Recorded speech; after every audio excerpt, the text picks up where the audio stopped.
What is up, YouTube? This is your boy JB, and in today's video we'll be talking about how to secure or potentially secure your very first photography client as an upcoming and beginning photographer. Let's go.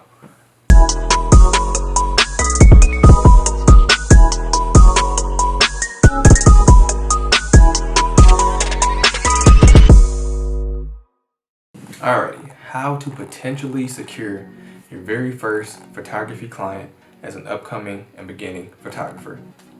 So, when I first started doing photography about 2 years ago, I started my own business, which is initially JB Productions.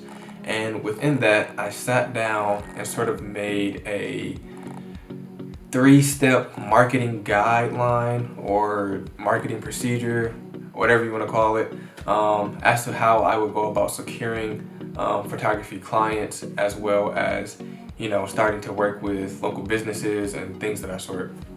So the first thing that I did to secure my very first photography client was ask family and friends if they wanted a photo shoot. So within that, I would ask like friends and family if they wanted like a 20 to 30 minute photo shoot, and I would label it as a free photo shoot.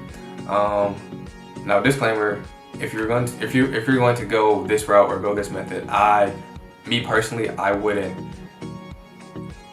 let the shoot go over 20 or 30 minutes, just because you don't necessarily know if that particular friend or that particular family member is going to bite on the rest of the photos. And what I mean by that is you want to make sure that you are upselling either additional photos to them or upselling the entire photo drive. So what I would do is schedule a 20 to 30 minute photo shoot, and then within that I will provide 1 or 2 solid photos. It doesn't necessarily have to be the best photos that you've taken, but just 1 or 2 solid photos that will make them, fall in love and be more tempted to, purchase more photos or purchase the entire drive. Again, what I would do is provide 1 or 2 solid photos, and if they love those photos, then I would upsell additional photos for $15 or $20 for a single image. So that worked a lot of times. And then if you don't want to go that route and you want kind of like a bigger or a larger sum of money, you can also upsell the entire photo drive.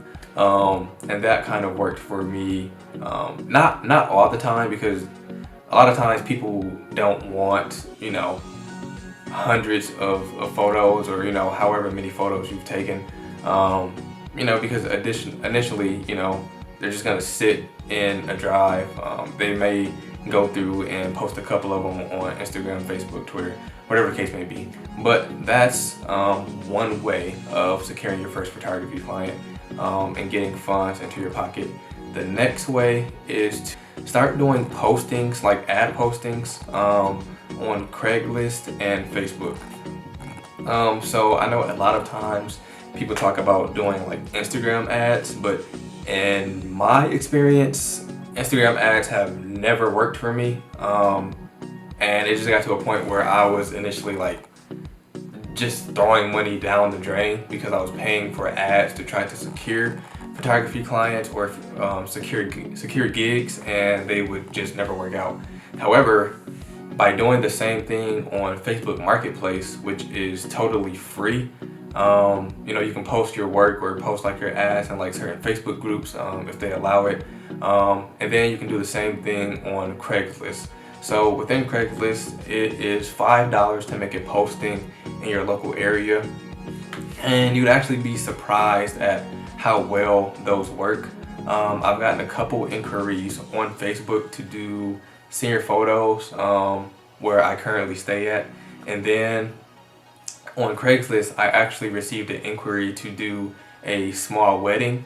So I'm hoping and praying that that goes through, because that will actually be my first wedding, and that's something that I'm trying to get within my portfolio, because it's something that I would like to dive deeper into within my photography and videography career. So definitely take advantage of those free postings within Facebook. Tell family and friends to post it. And yeah, that should work, or at least it's worked for me, and hopefully it works for you guys. And then lastly is this was like the most uncomfortable for me, just because it was like a huge step out of my comfort zone and what I was like, just like who I was as a person. But as time goes on, you'll get a lot more comfortable with doing it, and that is to cold call as well as send out like mass emails. So when I first started doing photography 2 years ago, I emailed this professional women's basketball team, in which they were called the Flint Monarchs, because my hometown is Flint, Michigan, but now I currently reside in Illinois. And within that, I went to their website, and I noticed that they didn't really have professional like action shots. So I said, hey, why not? This could be, my chance in the door into the sporting industry. And that's initially what it was. Since then, I've been able to shoot like professional soccer. I've been to the Big House to shoot Michigan football. I shot a basketball camp for NBA player Miles Bridges, and the list just goes on. But within that, I did a cold call. Again, very uncomfortable, but as time goes on, you'll get a lot more comfortable with it. I will say, don't get discouraged, because a lot of people will probably either just like hang up in your face or say, no, we're not interested. But as you keep doing it, someone will say yes, especially if you have the portfolio, like reviews to back up what it is that you're trying to do for them. So I cold called the Flint Monarchs, and I think it was like the GM or like the coach. I can't remember exactly who it was that I talked to.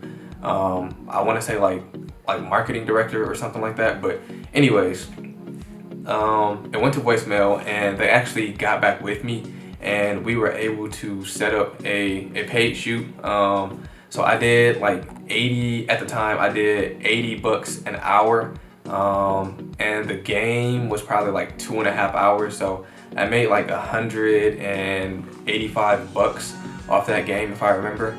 And then just off the strength of me doing that, and me like editing the photos and sending them back to him, him and the team actually loved the photos really like very much.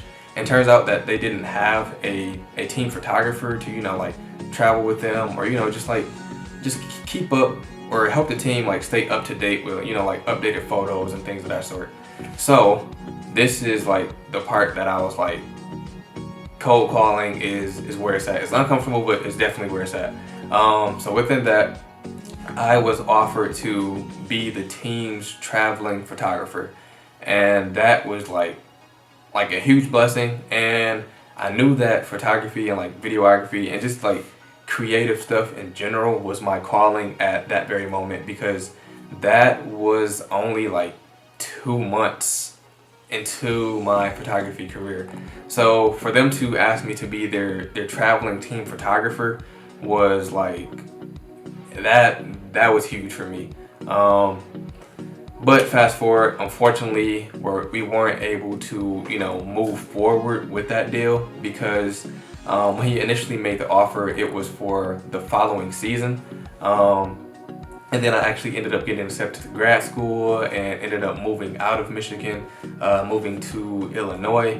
And then also due to COVID restrictions, a lot of like sports has been canceled and things of that sort. So so a major loss that I wish I could have pursued to go toward, or pursue to go with. But within that, off that very first cold call, it opened a lot of doors. As I stated, I was able to go to the Big House, shoot football games, shoot professional soccer, and just like the list goes on. So hopefully this video helps you guys secure your very first photography client.